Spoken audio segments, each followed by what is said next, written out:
بابا جی سرکار کہلائے جانے والے صوفی برکت علی لدھیانوی نے نواز شریف کے حوالے سے ایسی کون سی پیشن گوئی کی تھی جو کہ سچ ثابت ہوئی؟ سابق صدر پاکستان جنرل محمد ضیاء الحق ان کے آستانے کے چکر کیوں لگایا کرتے تھے؟ اور ہاں، بابا جی نے امریکہ کی اربوں روپے کی امداد کیا کہتے ہوئے ٹھکرا دی تھی؟ تو جناب، آج ہم رائل برٹش انڈین آرمی میں میجر کی نوکری چھوڑ کر اپنی زندگی اللہ کے لیے وقف کر دینے والے ولی کامل صوفی برکت علی لدھیانوی علیہ رحمہ کی بایوگرافی ڈیٹیل میں جاننے والے ہیں۔ آپ دیکھ رہے ہیں الیکشن باکس میں ہوں سعدیہ ظفر۔ میرے انسٹا اکاؤنٹ کا لنک آپ کو ڈسکرپشن میں مل جائے گا، اور ہاں، آپ مجھے کامنٹ سیکشن میں اپنی فیڈ بیک سے آگاہ کریں۔ میں نہ صرف آپ کے کامنٹس کو پڑھوں گی بلکہ رپلائی بھی کروں گی۔ So let's begin. آج سے ایک صدی قبل لدھیانہ ضلع کے قریب ایک گاؤں میں میاں نگاہ بخش نام کے سادہ لو انسان رہتے تھے۔ میاں نگاہ کا تعلق دھریوال جٹ قوم سے بتایا جاتا ہے۔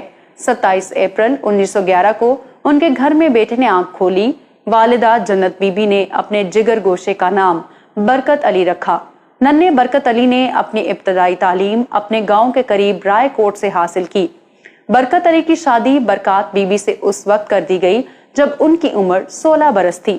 چونکہ ان کے والد بزرگوار برطانوی فوج میں ملازمت کیا کرتے تھے، یہی وجہ تھی کہ اپنے والد کی خواہشات کی تکمیل کے لیے وہ 1930 میں برٹش رائل انڈین آرمی میں بھرتی ہو گئے۔ وہ تاج برطانیہ سے تنخواہ تو لے رہے تھے، لیکن شاید ان کی منزل کچھ اور تھی۔ صوفی برکت علی سہارنپور کے ایک بزرگ سید امیر الحسن سہارنپوری کے مرید اور عقیدت مند تھے۔ اب یہاں سے ان کی زندگی میں ٹرننگ پوائنٹ آیا۔ صوفی برکت علی لدھیانوی کی فوجی ملازمت کا ایک قصہ بتایا جاتا ہے کہ کور کمانڈر جنرل وچ ان کی شخصیت سے بے حد متاثر تھے، جس کا اندازہ آپ یوں لگا لیں کہ وہ انگریز آفیسر رمضان المبارک کے مقدس مہینے کے احترام میں تب تک نہیں کھاتا تھا جب تک افطار کا وقت نہ ہو جائے۔ گزرتے وقت کے ساتھ ساتھ صوفی برکت علی لدھیانوی روحانیت کی منازل طے کرتے گئے تو انہیں یہ دنیا داری اور یہاں کے معاملات غیر ضروری لگنے لگے۔ ایک روز انہوں نے فیصلہ کیا کہ اب سے انگریز کی نوکری چھوڑ کر اپنے رب کی چاکری میں ساری عمر وقف کرنی ہے۔ لیکن یہ سب کچھ اتنا آسان نہ تھا۔ دوسری جنگ عظیم جاری و ساری تھی۔ ایسے میں 22 جون 1945 کو انہوں نے فوج سے استعفیٰ دے دیا۔ تب جنگی ماحول میں فوج سے سٹیپ بیک کرنا غداری کے زمرے میں آتا تھا، جس کی سزا کالا پانی کے جزیرے میں عمر قید یا پھانسی سے کم نہ تھی۔ صوفی برکت کے افسران نے ان پر بہت پریشر ڈالا، جان سے مارنے کی دھمکیاں دیں اور طرح طرح کے لالچ دیے، لیکن وہ کہتے ہیں نا، سرفروشی کی تمنا اب ہمارے دل میں ہے، دیکھنا ہے زور کتنا بازوئے قاتل میں ہے۔ صوفی برکت علی لدھیانوی فوجی ملازمت چھوڑنے کا پختہ فیصلہ کر چکے تھے، تو وہ کہاں پیچھے ہٹنے والے تھے۔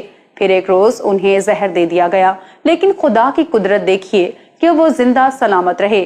بعد ازاں وہ کورٹ مارشل میں بھی سرخرو ہوئے۔ صوبیدار میجر کے منصب تک ترقی کرنے والے صوفی برکت علی کی فوج کی وردی اتارنے کے بعد اگلی ملازمت اللہ اور اس کی مخلوق کی خدمت تھی۔ قیام پاکستان کے بعد وہ کچھ عرصے تک مختلف شہروں میں قیام پذیر رہے، اور پھر وہ مستقل طور پر فیصل آباد کے قریب ایک علاقے میں آ کر رہنے لگے۔ یہاں انہوں نے دارالاحسان کے نام سے آستانہ بنایا اور ذکر و اذکار میں مشغول ہو گئے۔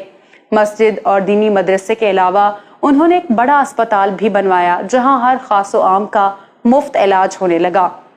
1200 بستروں پر مشتمل یہ اسپتال 1,25,000 مربع فٹ کے رقبے پر محیط ہے۔ انہوں نے پاکستان کے پہلے قرآن محل کی بنیاد رکھی، جہاں پر قرآن پاک کے قدیم نسخوں کو محفوظ کیا جاتا تھا۔ دارالاحسان میں لنگر کا وسیع انتظام تھا اور کوئی بھی شخص یہاں سے بھوکا واپس نہ جاتا۔ یہ ان کی تبلیغ کی برکت تھی کہ ہزاروں کی تعداد میں خانہ بدوشوں نے حضرت لدھیانوی کے ہاتھ پر اسلام قبول کیا۔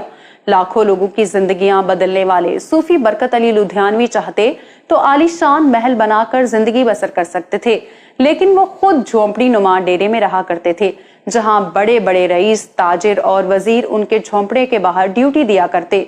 سابق صدر پاکستان جنرل محمد ضیاء الحق ایک مرتبہ فیصل آباد آئے تو انہوں نے صوفی برکت علی کو پیغام بھجوایا کہ میں آپ سے ملاقات کرنا چاہتا ہوں اور آپ سرکٹ ہاؤس فیصل آباد تشریف لے آئیں۔ تب انہوں نے کمشنر فیصل آباد کو یہ خط لکھا: بادشاہوں کے درباروں میں فقیر حاضر نہیں ہوا کرتے، اور پھر صدر ضیاء خود چل کر بابا جی کے آستانے پر ان سے ملنے آئے۔